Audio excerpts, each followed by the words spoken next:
누가복음 9장 37절에서부터 43절까지입니다.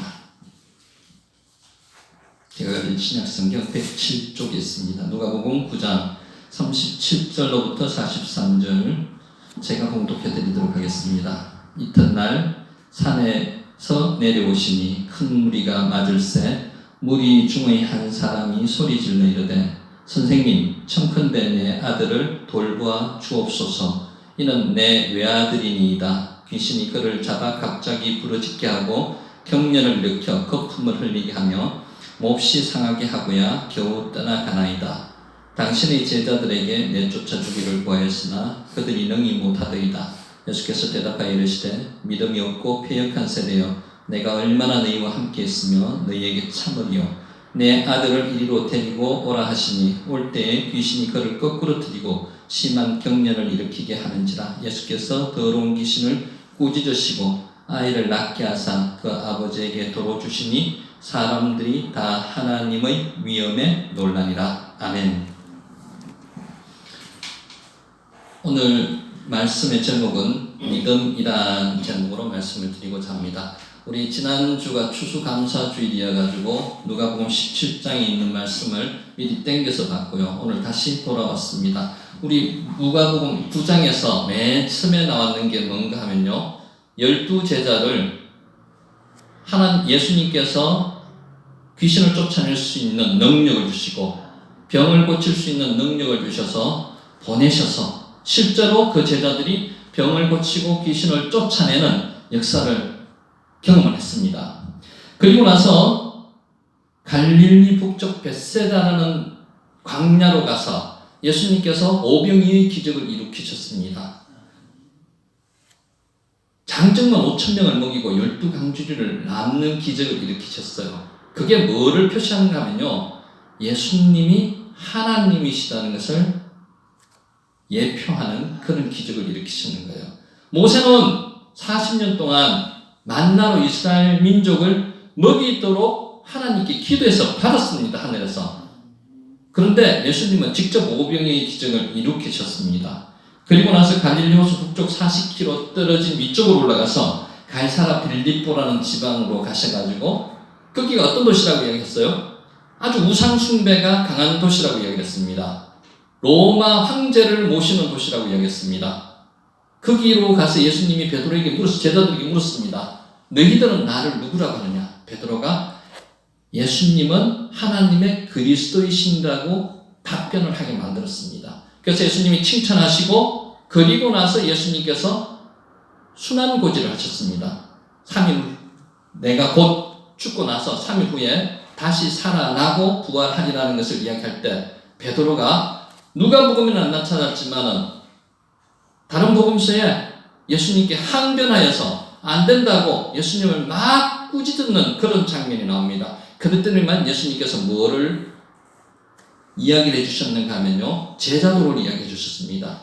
누구든지 자기를 부인하고 자기 십자가를 지는 자만이 예수님을 따라올 수 있다고 말씀을 하셨어요. 그리고 나서 저 지난 시간 우리가 살펴본 게 뭔가 하면 변화산 잠깐 살펴봤습니다.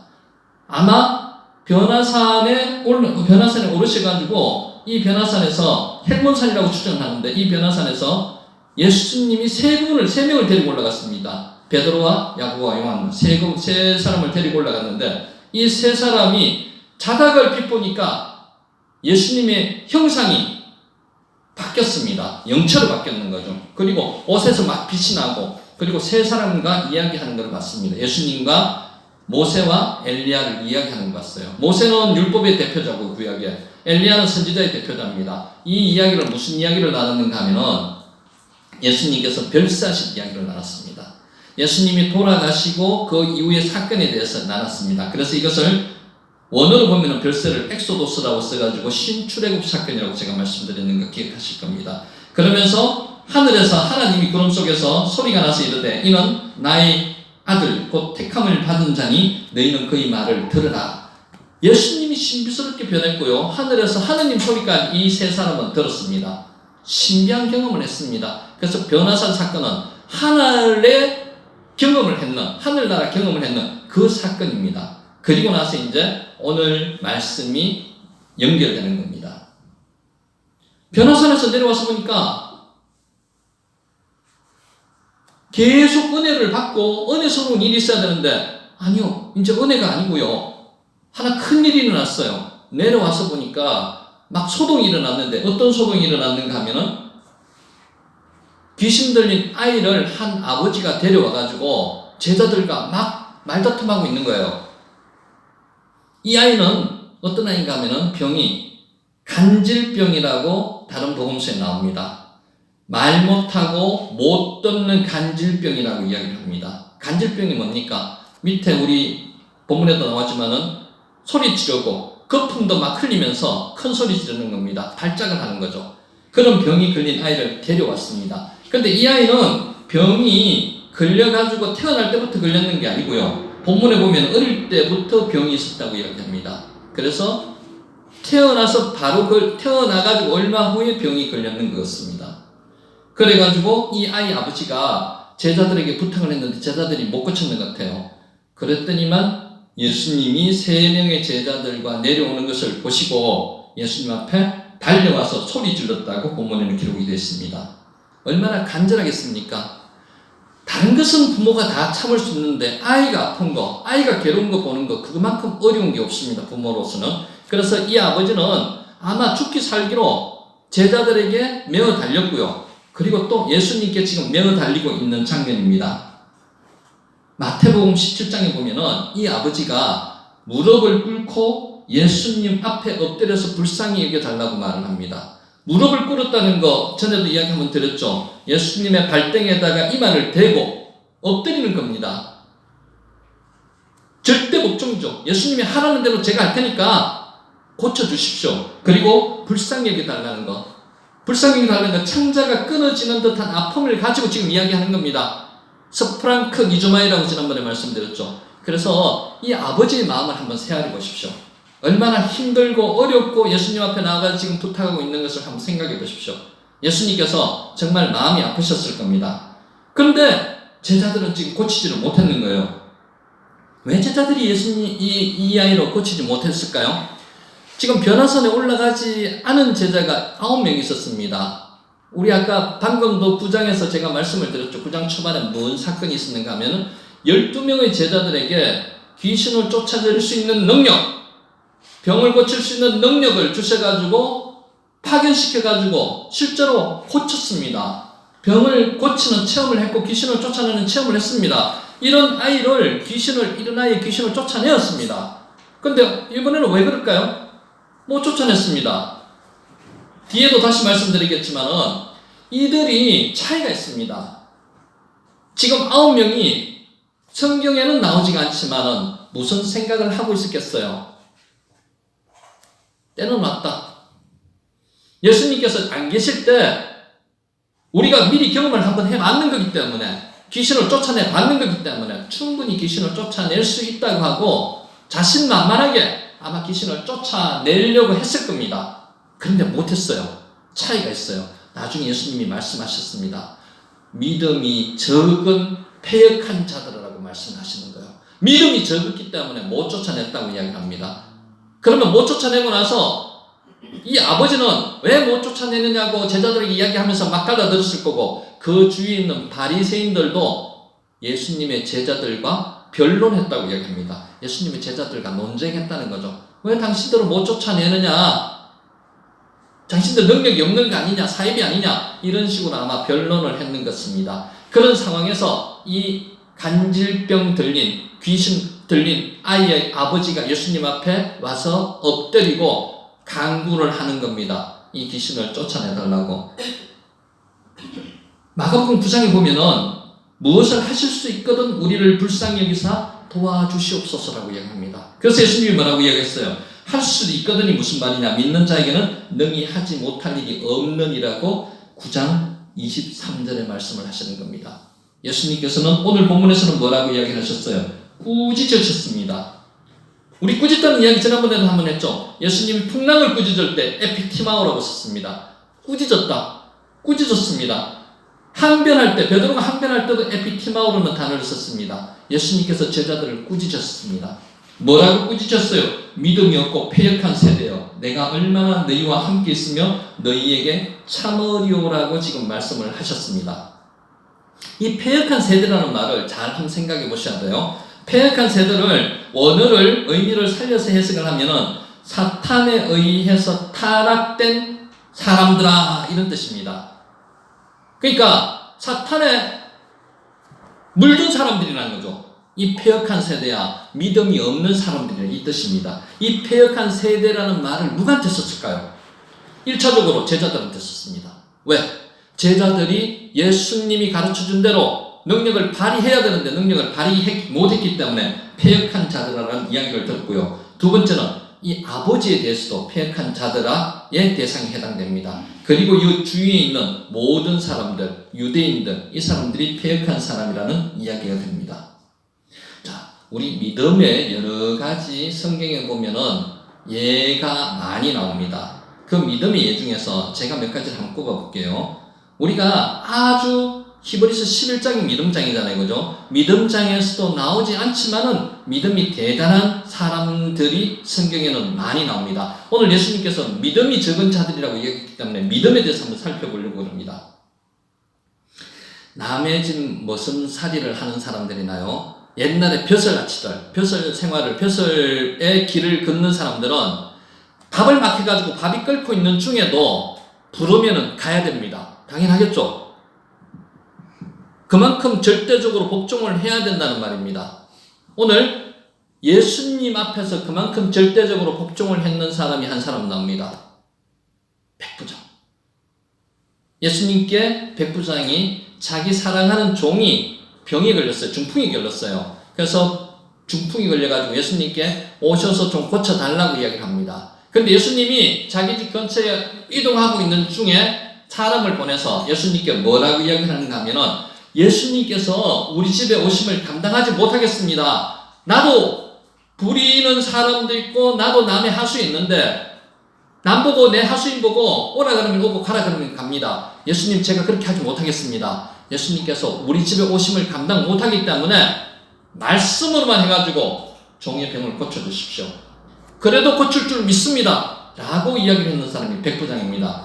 저는 한참을 이 처음에 본문을 보고는 많이 생각을 했습니다. 아니 예수님을 초청해가 모시는 중에 이런 이야기를 하면은 자기가 덜 번거로우려고 지금 이 이야기를 하고 있는 게 아니냐라고 생각을 했는데 예수님의 뜻은 그거를 아니라고 알아차리셨는 것 같습니다. 나중에 예수님께서 이 사람을 보고 믿음이 아주 큰 자라고 칭찬을 하십니다. 그래서 이 종이 고쳐집니다. 믿음이 있었기 때문에 고쳐지는 거죠. 이 사람의 순수한 마음이 있었다는 거죠. 예수님께서 하나님의 아들이기 때문에 말씀만이라도 하면 고쳐진다는 그 믿음이 있었기 때문에 고침을 받았습니다. 또 하나의 색깔을 이야기하면요. 12정탐꾼이 출애굽해서 가데스 바니아, 바란 광야의 가데스 바니아라는 곳에 이스라엘 민족이 도착했을 때 가나안 땅이 하나님이 주실 가나안 땅이 어떤 곳인지를 이들이 알고 싶어 했습니다. 그래서 12명의 정탐꾼을 뽑아가지고 가나안 땅으로 보내는 사건이 일어납니다. 민수기 13장에 나와요. 자, 이때 12정탐꾼이 가나안 땅을 보러 갈 때 주안점을 보여야 될 게 뭔가 하면 모세가 알려줍니다. 그 땅이 어떠한지, 비옥한지, 비옥하지 않은지, 그 땅에 살고 있는 사람들이 우리가 충분히 정복할 수 있는 사람들인지 아닌지를 가서 보고 와라. 올 때 그 땅의 소산물을 가지고 오라고 모세가 명령을 합니다. 그래서 이들이 40일 동안 가나안 땅을 정탐을 합니다. 정탐을 하고 40일 만에 내려왔어요. 12명이 내려왔는데 10명의 정탐꾼은 내려와서 현실대로 보고를 합니다. 보고 있는 그대로 팩트대로 현실대로 보고를 합니다. 우리가 봤을 때 가나안 땅은 정말로 비옥한 땅입니다.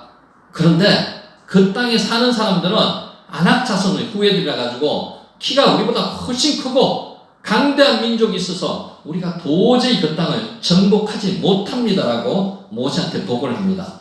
현실입니다. 맞습니다. 모세가 보고 오라는 데를 그대로 보고 와서 보고를 합니다. 그리고 나서 이들이 마지막에 뭐라고 하는가 하면은 우리는 그들에 비해서 메뚜기 같아서 우리는 절대로 저 땅을 정복하지 못합니다라고 이야기합니다. 맞습니다. 다 맞는 말입니다. 그래서 우리는 도저히 정복하지 못하니까 가나안 땅을 포기합시다 이 말입니다. 이들은 뭐가 없었을까요? 출애굽을 하면서 하나님께서 애굽에 10가지 재앙을 내리시면서 애굽에 있는 신들을 이기신 사건을 이들이 잊어버렸습니다. 하나님께서 홍해를 가르시면서까지 이들을 가나안 땅으로 인도하시는 이것을 잊어버렸어요.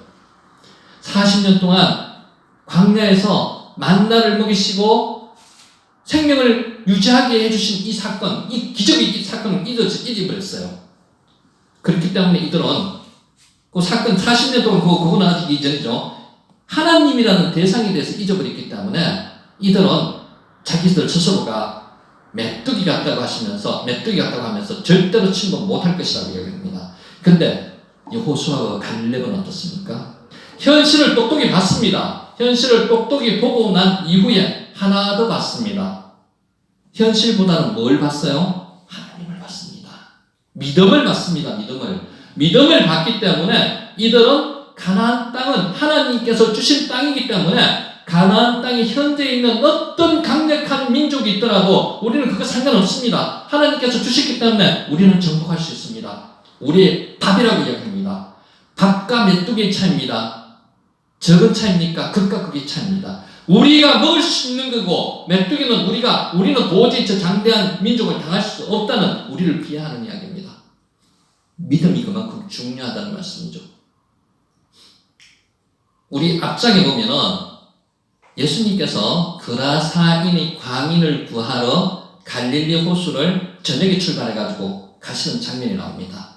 가실 때 굉장한 풍랑이 일었습니다. 갈릴리 호수에서 풍랑이 일었을 때 그 호수에서 잔뼈가 굵은 사람들, 어부들이 거의 대다수인 제자들이 그 풍랑을 어찌할 수가 없어서 배 뒤에서 주무시고 계신 예수님을 지금 깨우고 있는 장면 기억하십니까?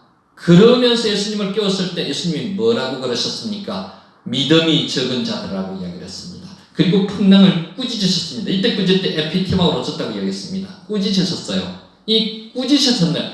예수님께서 제자들에게 믿음이 적다고 이야기했는 게 왜 뭐를 적어가지고 적다고 이야기했을까요? 그때 한번 제가 말씀드렸죠. 왜 하나님을 믿지 못하는 거죠. 하나님이 같이 타고 있으신 분 예수님이 하나님이신 것을 믿지 못했기 때문에 제자들은 불안해가지고 예수님을 깨웠는 겁니다. 믿음이 적다는 것을 미리 한번 말씀드릴게요. 믿음이 적다는 것은 뭐를 적다고 이야기하는가 하면요. 믿음이 뭡니까? 내가 기도하는 그 사항이 이루어질 줄 믿습니다. 그게 믿음입니까? 결혼하는 아들이 있어요. 주님, 결혼을 하게 해주실 줄 믿습니다. 그게 믿음입니까? 작은 믿음이 될 수가 있습니다. 그보다 더 큰 믿음이 뭐예요? 하나님을 믿는 믿음입니다. 하나님이 우리의 창조주시고 우리의 구원자이시고 우리의 왕이시라는 것을 먼저 믿는 믿음이 있다고 이야기하는 겁니다. 제가 처음에 말씀드렸던 백부장의 믿음, 하나님을 인정하는 믿음입니다. 두 번째 말씀드렸던 그 12정탐꾼 중에서 갈렙과 여호수아는 누구를 믿었어요? 예수님이 하나님이라는 사실을 믿었는 거죠. 하나님에 대한 믿음이 있었다는 거죠. 마지막에 예수님이 풍랑을 헤치고 나갈 때 제자들이 예수님을 깨웠을 때 믿음이 적던 자들이라고 이야기했는 게 뭐 때문에 그랬겠습니까? 하나님을 믿지를 못했다는 겁니다. 오늘 이 사건, 아이의 아버지, 이 제자들이 제자들한테 예수님이 뭐라고 꾸짖으신 이유가 뭐 때문에 그렇습니까? 왜 너희는 하나님을 믿지 못하느냐고 얘기를 합니다. 이들 제자들에게는 이 당시 하나님에 대한 믿음이 없었습니다. 어떤 생각이 강했겠어요? 지금 예수님께서 3명의 핵심 제자와 함께 변화산에 올라가시가지고 안 계셨을 때 내가 한번 능력을 발휘해보리라. 내가 한번 해본 경험도 있어. 그렇기 때문에 내가 충분히 할 수 있을 거야. 이게 뭔 뜻입니까? 인간의 생각이 앞섰다는 거죠. 하나님이 자기 마음에 없어요. 하나님이 창조주시고 이 일을 해내실 분이 하나님이라는 그 믿음이 이들 마음속에 없었다는 말입니다. 그렇기 때문에 이들이 그 아이를 아이의 귀신을 쫓아내지 못했다고 지금 이야기를 하는 겁니다. 믿음이 뭡니까? 다시 정리할게요. 믿음은요, 내가 기도하고 있는 기도의 목적이 그 목적을 믿는다는 그게 아니에요. 물론 그것도 조그마한 믿음이 될 수 있겠지만 그것보다 더 중요한 거는요, 그 기도를 이루어 주실 분이 하나님이신 것을 믿는다는 겁니다. 하나 더 하면요, 지금 오늘 예수님이 하나님이신 것을 믿고요, 그 하나님이 기도를 이루어 주신다는 그 내용을 믿는다는 게 믿음입니다. 그래서 예수님께서 믿음이 적은 패역한 자들하고 이야기하는 게 뭐를 이야기하는 겁니까? 왜 너희들은 하나님이 이 일을 능히 내실 줄 있는 것을 믿지 못하느냐, 지금 그 이야기를 하는 겁니다. 히브리서 11장에 나오는 믿음의 대가, 그 중에 최고 대장, 최고 중요하신 분, 아브라함을 몇 번이나 보면서도 저는 참 대단한 사람이라고 생각을 하진 않습니다. 하나님께서 귀 쓰시게 만든 대단한 사람으로 만들어 주신 분이라고 합니다. 저희들도 마찬가지입니다. 아브라함처럼 저와 여러분도 될 수가 있습니다. 하나님이 귀 그렇게 쓰신다면 자기 자식을 위해서 예수님 앞에 고쳐달라고 엎드려서 불쌍히 여기 주심을 간구하는 그 아버지 한번 생각해 보세요. 자식을 위해서는 누구나 다 목숨을 내놓고 싶은 게 부모 입장입니다. 그런데 아브라함은 하나님께서 독생자 이삭을 바치자고 이야기를 할 때 어떻게 했습니까? 독생자 이삭을 바쳤습니다. 어떤 마음으로 바쳤겠어요? 이 이삭을 바치더라도 하나님께서 분명히 하늘의 별과 같이 땅의 모래와 같이 자식을 후손을 주겠다고 말씀을 하셨기 때문에 분명히 하나님이 계획이 있을 것이다. 이 이삭을 바치더라도 새로운 자식을 주시든지 아니면은 이 이삭을 부활시켜 주시든지 하나님께서 분명히 계획이 있으셨기 때문에 이야기하실 거다. 그래서 이삭을 묶어가지고 칼로 막 각을 뜰려는 사이에 말리셨습니다. 믿음을 보셨는 거죠. 아브라함은요, 양 잡는 선수입니다. 순식간에 양을 잡아요. 양 잡을 때 양을 고통을 줘서는 안 되거든요. 양의 숨통을 제대로 끊어야지만 양이 고통을 안 받고 양을 죽일 수 있습니다. 제물로 삼을 수 있습니다. 그런 양을 많이 잡아먹기 때문에 순식간에 이삭을 제물로 바칠 수 있는, 각을 뜰 수 있는 그런 사람이었습니다. 막 급하게 말리셨는 거죠. 그 이후로 아브라함은 그 이전에 우리와 같은 성정의 사람이었습니다. 많은 과거도 많았습니다. 그런데 아브라함이 그 이후로 믿음의 사람이 되었던 겁니다. 다윗의 믿음. 우리는 그냥 다윗이 유대인들이 아주 존경하는 사람들 중에 한 명이라고만 생각하지 그의 믿음이 얼마나 신실한지는 한번 생각해 보지 않습니다. 어릴 때부터 교회를 다녀가지고 저도 그렇게 느꼈습니다. 골리앗과의 싸움에서 그냥 싸움의 장면만 생각하면 아주 아름다운 그냥 동화에 나오는 이야기처럼 들립니다. 근데 그 내면에 있는 생각을 한번 해보십시오. 피비린내 나는 전쟁터입니다. 거기가 피비린내 나는 전쟁터에서 소년 다윗이 3m가 넘는 중무장한 골리앗 앞에 섰습니다. 어른도 사실 떨리듯 떨릴 겁니다. 근데 다윗은 안 떨었습니다. 왜? 사람 대 사람으로 보면 분명히 다윗이 집니다. 아무리 다윗이 곰과 사자를 양을 잡을 때 물리치고 죽이고 했을지 몰라도 그건 또 틀립니다. 전쟁터입니다.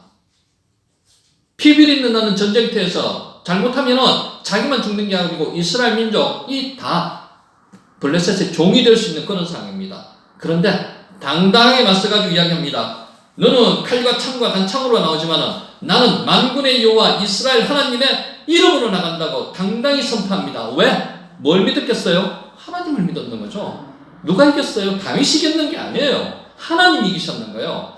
그 다윗이 대단한 것은 자기를 도와주시는 하나님이 분명히 계시는 것을 믿었는 믿음 때문에 우리가 지금 다윗을 오늘 성경에서 이만큼 추앙을 하는 거죠. 칭송을 하는 거죠. 그런데 중요한 것은 다윗이 위인이지만 다윗이 중요한 사람이지만 하나님을 믿었는 믿음이 있었기 때문에 그렇게 우리가 중요한 사람이라고 생각하시는 거죠. 저와 여러분도 믿음이 있으면 이와 같은 일을 해낼 수 있습니다. 믿음이 없는 거예요. 이 산을 들어 겨자씨만한 믿음만 있으면 이 산을 들어 저기로 옮기려 하면 옮겨질지어다라고 믿는 거예요. 그런데 중요한 것은 그것만 믿으면 안 된다는 거죠. 오늘 말씀이 그것은 사소한 거고 그거보다 더 중요한 것은 그 믿음을, 그 옮길 만한 믿음을 주시는 것은 그 옮기는 대상이 누구예요? 내가 하는 게 아니에요. 그 옮기는 하나님을 믿으시라는 거예요. 라합 한번 생각해 보셨어요? 듣기만 들었습니다. 이스라엘 민족이 애굽에서 출애굽해가지고 홍해를 건너고 40년 동안 하나님께서 먹이시고 입히시고 그리고 나서 요단강 건너편까지 왔는데 아모리 왕 시온도 죽이고요. 바산 왕 옥도 죽이고요. 대단하게 장정만 60만 합쳐가지고 250만에서 300만이 사람이 250만 300만은요. 지금 서울시에 있는 그 지금 데모한다고 모이는 사람들 그 사람들 실제로 한 300만 채 안 됩니다. 물론 뭐 300만이 될 수도 있겠지만은 그만큼만한 인원 대구 시내 인구 전체 다가 한 250만이거든요. 이 인원이 이동을 하는 거예요. 이동을 해가지고 여리고성 건너편에 지금 있다고 생각해 보세요. 근데 이 라합이라는 여자는요. 우리말로 술집 여자입니다. 술집에 있는 여자, 술 파는 여자였는데 오고 가는 사람들한테 뭘 들었는 거예요? 하나님이 그 일을 행하셨다는 것을 들었어요. 그것을 들었을 때 250만, 300만이라는 사람들 때문에 마음이 녹았고 정신이 혼미했는 게 아니고요. 하나님이 그와 같은 일을 하셨기 때문에 하나님에 대해서 하나님이 창천하지 하나님이라고 인정을 하고 라합이 그 두 정탐꾼을 섬겨줬는 거예요.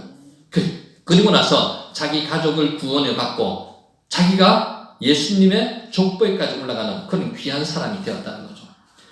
아브라함, 다윗, 라합 히브리서 11장에 나오는 이 믿음의 대가 뭘 믿었다는 겁니까? 하나님을 믿었다는 거예요. 하나님의 믿음의 주체라는 겁니다. 우리는 지금 잘못 생각하면은 믿음이 내가 간구하고 있는 거 아버지 제가 지금 재물적으로 물질적으로 부족합니다. 물질을 좀 허락해 주시옵소서. 주시옵소서. 이게 믿음이 아니에요. 이 물질을 허락하시고 내가 기도에 응답을 허락하시는 그 하나님을 믿는 그 믿음이라는 거죠. 우리는 믿음의 대상을 좀 잘못 파악하고 있습니다. 그래서 오늘 이 아버지에 대해서 이 귀신 들린 아이의 아버지 제자들에게 예수님이 패역한 자들이라고 이야기하는 믿음이 없는 패역한 자들이라고 이야기하는 이유는 믿음이 무슨 믿음이 없었다는 겁니까? 하나님이 창조주이시고 구원자이시고 우리의 왕이라는 이 믿음이 없었다는 것을 그걸 이야기하는 겁니다. 믿음은요 사소한 우리가 응답받기 위해서 기도하는 그 자체의 믿음이 아니에요. 그것은 사소한 것 조그마한 것밖에 안 됩니다. 중요한 것은 하나님 아버지를 믿는 그 믿음. 또 하나 중요한 것은 그 예수님이 그 하나님이시고 예수님을 믿는 믿음, 그 믿음을 믿음이라고 이야기하는 겁니다. 기도에 대해서도 이야기를 하십니다.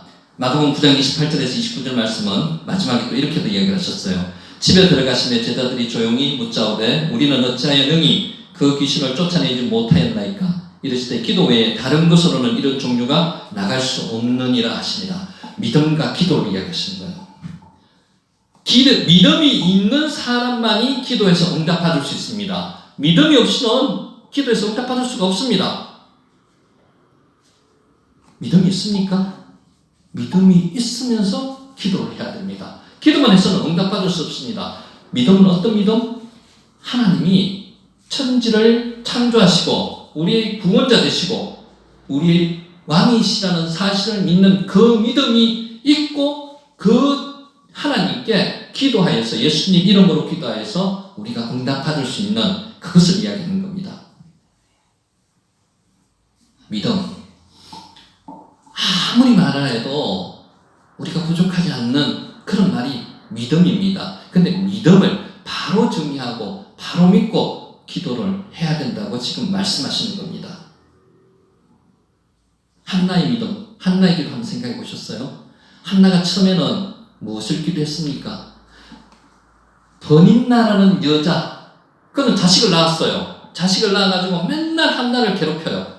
그러니까 한나가 정말로 도저히 인간적으로 버티기가 힘든 지경까지 왔습니다. 하나님 앞에 와서 하소연을 하는 겁니다. 처음에 기도는 그렇게 모성 시작을 해요. 하나님 제발 좀 도와주세요. 이 하소연, 이 버림나 때문에 제가 도저히 못 살겠습니다. 아들을 주세요. 아들을 제발 좀 주세요.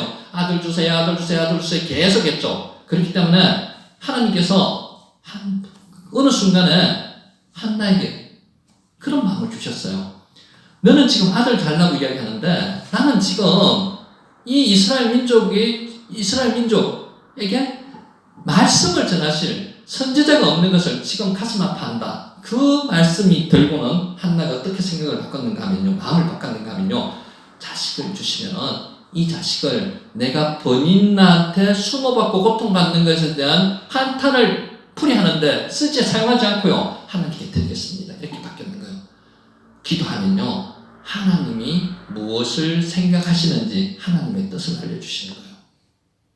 그 뜻대로 기도하면은 하나님께서 괜히 응답해 주시는 거고요. 우리 왜 기도 응답이 잘 안 되는 줄 아십니까? 내 뜻만 위해서 기도하기 때문에 그렇습니다. 아까 말씀드렸듯이 믿습니다. 내가 지금 원하는 거, 아버지 지금 경제적으로 어려워요. 아버지 지금 자식이 없습니다. 자식이 결혼을 못합니다. 결혼하게 해주세요. 이것만 계속 기도하는 것은 뭐라고요? 그것은 하나님께 기도하는 게 아니고요. 자기 혼자서 체면 거는 거예요. 무엇을? 하나님을 먼저 믿어야 돼요. 하나님을 먼저 믿는다는 게 뭡니까? 하나님을 인정해야 되고요. 하나님의 뜻을 알아야 되고 그리고 나서 기도를 해야 됩니다. 말씀대로 기도를 해야 됩니다. 그럼 하나님이 들어주실 줄 믿습니다. 오늘 믿음에 대해서 말씀을 하셨습니다. 믿음은 어떤 믿음이라고요? 믿음은 내가 기도하고 있는 그 내용에 대해서 믿는 것. 그거는 정말 조족지혈입니다. 조금밖에 없고요. 그거보다 선행되어야 될 게 뭐라고요? 하나님이 나의 창조주 되시고 하나님이 나의 구원자 되시고 하나님이 나의 왕이 되시는 그 사실을 믿는 거고요.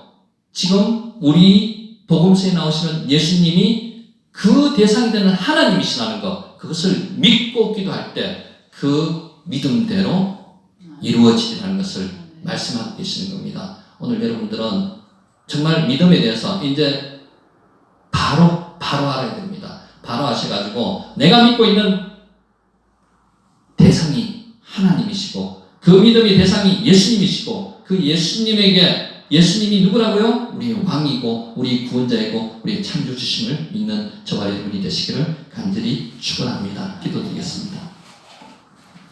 사랑이 많으신 아버지 하나님, 오늘도 주님께서 귀한 말씀으로 저희에게 먹여주심을 감사드립니다. 우리가 믿음에 대해서 믿음의 대상이 무엇인지 잘 모르고 믿었다면 오늘부터 생각을 바꾸고 우리가 믿음의 대상이신 하나님, 예수님을 통해서 제 믿음이 대상이 된다는 것을 다시 한번 깨달을 수 있는 시간이 되게 하여 주시옵소서. 아버지, 오늘 예배를 통해서 주님께 영광 돌리기를 원합니다. 주님께 영광 돌려서 주님께서 저희 믿음의 대상이 되신다는 것을 다시 한번 깨달을 수 있게 해주심을 감사드립니다. 오늘 주님께서 그렇게 저희들이 깨닫게 해주심을 감사드리고 예수님 이름을 기도드립니다. 아멘.